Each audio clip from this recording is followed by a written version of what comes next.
Imaginez, vous visitez le Louvre un dimanche matin. Tout est calme et paisible. Soudain, vous entendez un gros bruit. Des hommes entrent par la fenêtre. En 7 minutes, ils volent 88 millions d'euros. Puis, ils disparaissent dans Paris. Ça ressemble à un film, non? Pourtant, c'est vrai. C'est arrivé le 19 octobre 2025. Bienvenue chez ta pote Frenchie, le podcast pour apprendre le français facilement. Aujourd'hui, je vais vous raconter ce casse incroyable. Comment ces voleurs ont planifié leur coup? Quelles erreurs ont-ils faites? Et comment la police les a attrapés? Accrochez-vous, l'histoire commence maintenant. Au Louvre, il existe une galerie exceptionnelle. Elle s'appelle la galerie d'Apollon. Cette galerie abrite les bijoux de la couronne, les bijoux des rois et reines de France. Il y a des diadèmes magnifiques, des colliers avec des saphirs bleus, des boucles d'oreilles avec des émeraudes. Certains bijoux ont plus de 200 ans. Le diadème de l'impératrice Eugénie est extraordinaire. Il contient 2000 diamants. Vous imaginez? 2000 diamants sur une seule couronne. Ces bijoux sont dans des vitrines spéciales. Le verre est ultra résistant. Il y a des alarmes partout. Des caméras surveillent les salles. Des gardiens patrouillent régulièrement. Le Louvre est un musée très sécurisé.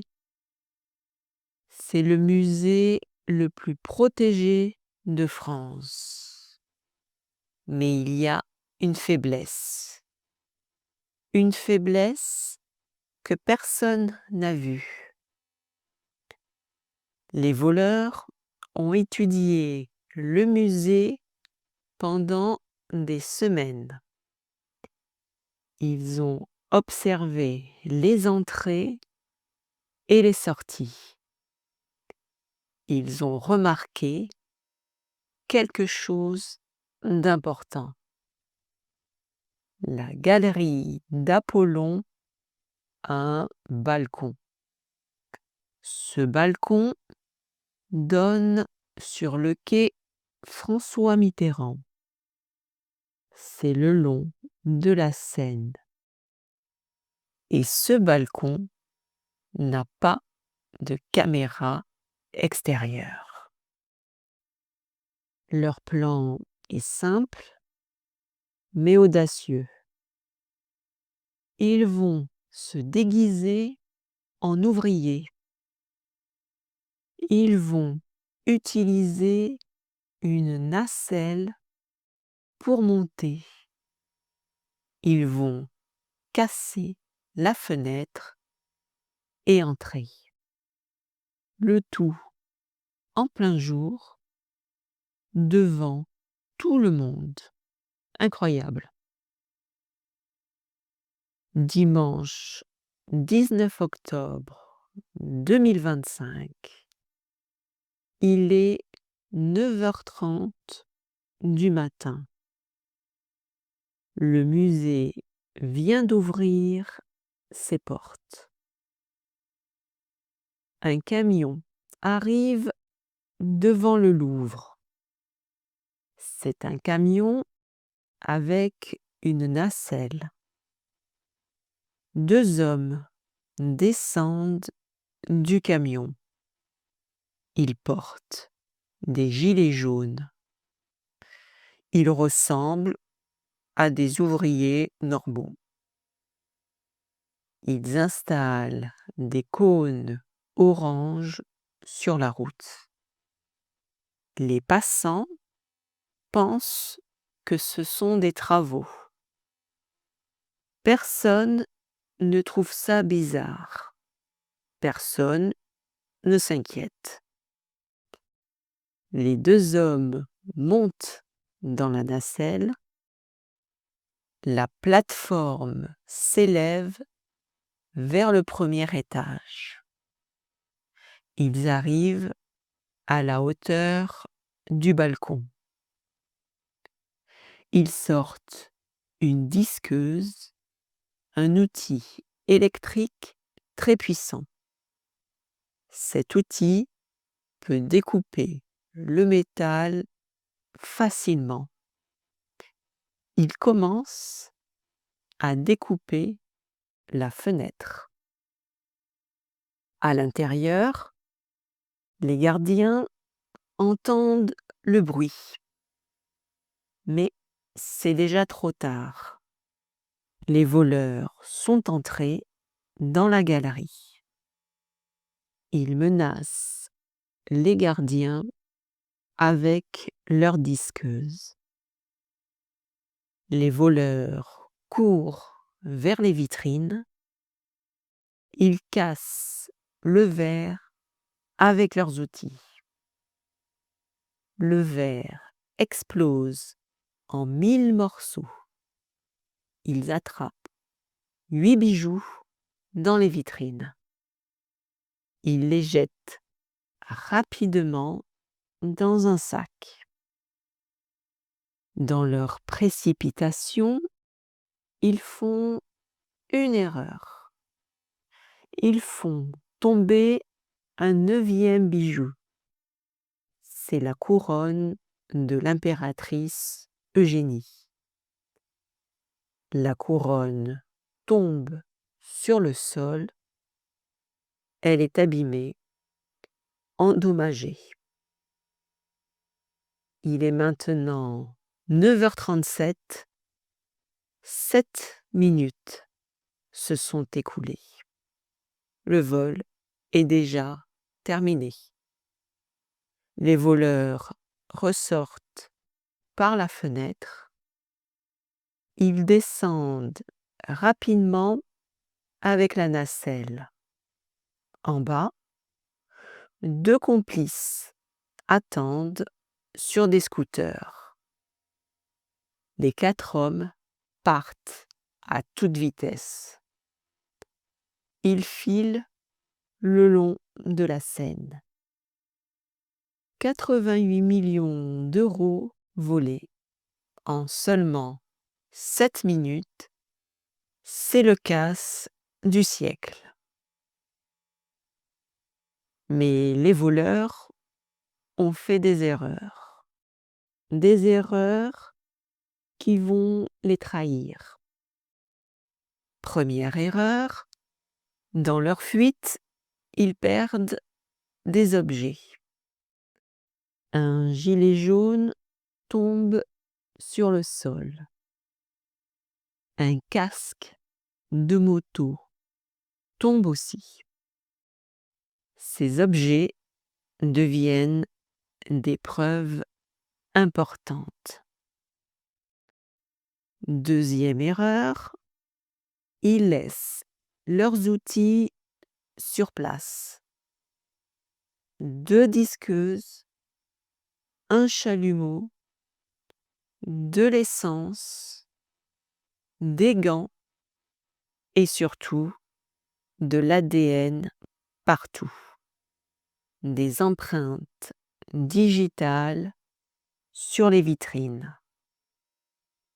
Troisième erreur, ils essaient de brûler le camion. Mais un employé du Louvre les arrête. Le camion reste intact. C'est une mine d'informations pour la police. La police arrive en quelques minutes. C'est le choc total. Comment peut-on voler au Louvre? Une enquête massive commence immédiatement. Plus de 100 policiers travaillent sur l'affaire. C'est la brigade de répression du banditisme. On l'appelle la BRB. Ce sont les spécialistes. Les enquêteurs examinent la scène du crime. Ils font plus de 150 prélèvements. Ils cherchent des indices partout. Ils trouvent de l'ADN sur le casque. L'ADN, c'est une signature biologique unique. Chaque personne a un ADN différent. Ils trouvent aussi des empreintes digitales. Les empreintes sont sur les vitrines cassées. Les policiers entrent ces données dans leur ordinateur. Et là, bingo, il y a des correspondances.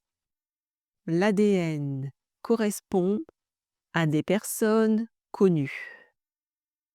Ces personnes ont déjà commis des crimes. Le samedi 25 octobre, première arrestation. 6 jours après le vol. Un homme de 34 ans est arrêté. C'est à l'aéroport de Roissy. Il s'apprête à prendre un vol pour l'Algérie, sans billet de retour. Le même jour, deuxième arrestation. Un homme de 39 ans à Aubervilliers. C'est en banlieue parisienne. Pendant l'interrogatoire, les deux hommes craquent. Ils reconnaissent leur participation au vol. Le 30 octobre, 5 nouvelles arrestations. Au total, 7 personnes sont arrêtées. 4 suspects vont en prison. Ils attendent leur procès en détention. Qui sont ces voleurs audacieux? Ce ne sont pas des professionnels, ce ne sont pas des génies du crime, ce sont des délinquants ordinaires. Des délinquants avec des casiers judiciaires. L'homme de 34 ans était sans emploi. Avant, il travaillait comme ripper. Un ripper, c'est quelqu'un qui ramasse les ordures. Il était aussi livreur parfois. L'homme de 39 ans est chauffeur de taxi. Mais c'est un taxi clandestin, un taxi illégal, pas autorisé. Il était déjà surveillé par la justice. Surveillé pour un autre vol. Le troisième suspect a 37 ans. Il a 11 condamnations sur son casier. dont 10 pour des vols aggravés, des vols avec violence. Les 2 premiers suspects se connaissent bien. Ils avaient déjà volé ensemble en 2015. Ils avaient été condamnés ensemble. La procureure de Paris s'appelle Laure Becquio. Elle explique quelque chose d'important. Elle dit: des personnes ordinaires peuvent commettre des crimes graves. Elles montent très vite en criminalité. C'est inquiétant, vous ne trouvez pas? Avec du culot, n'importe qui peut tenter. N'importe qui peut essayer le casse du siècle. Mais voilà, la grande question, où sont passés les bijoux? La police a fait des perquisitions partout. Des perquisitions dans les appartements des suspects. Elle a fouillé toute leur maison. Mais elle n'a rien trouvé. Les bijoux ont complètement disparu. Il y a plusieurs hypothèses possibles. Première hypothèse, les voleurs ont caché les bijoux quelque part, dans un endroit secret. Deuxième hypothèse, ils ont déjà vendu les bijoux. Ils les ont vendus à des resellers. Un reseller, c'est quelqu'un qui achète des objets volés. C'est illégal, mais ça existe. Troisième hypothèse, c'est la pire de toutes. Ils ont déjà découpé les bijoux. Ils ont séparé les diamants et les pierres pour les vendre séparément au marché noir. Si c'est vrai, c'est une catastrophe culturelle. Ces bijoux sont des œuvres d'art historique. Les découper, c'est les détruire à jamais. C'est comme brûler un tableau de Monet. Une question reste en suspens. Comment peut-on voler au Louvre en 2025? Le musée le plus célèbre du monde. La réponse est gênante pour le musée. Il y a eu des failles de sécurité, des failles importantes, des failles graves. La directrice du Louvre s'appelle Laurence Descartes. Elle a dû s'expliquer au Sénat. Elle a reconnu les problèmes. Le système de vidéosurveillance extérieure était insuffisant. Un tiers des salles n'avaient aucune caméra. La Cour des comptes a publié un rapport très critique sur la sécurité. Le Louvre a privilégié les touristes, il a oublié la sécurité.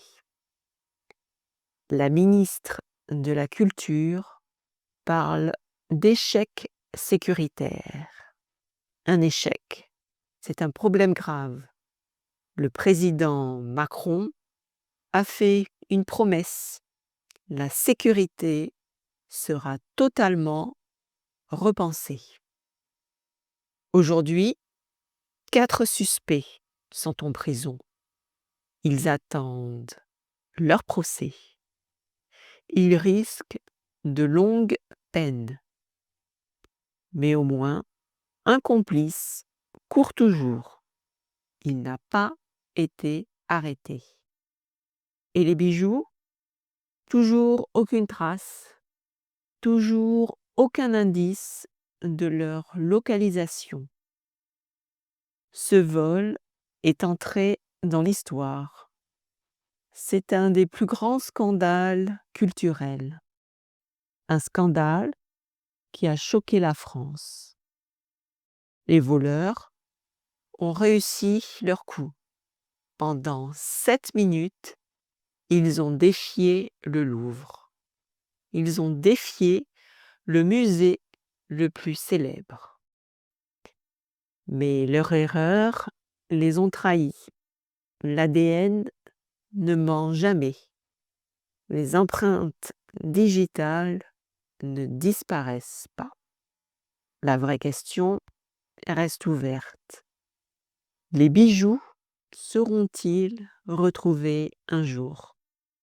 Personne ne le sait vraiment.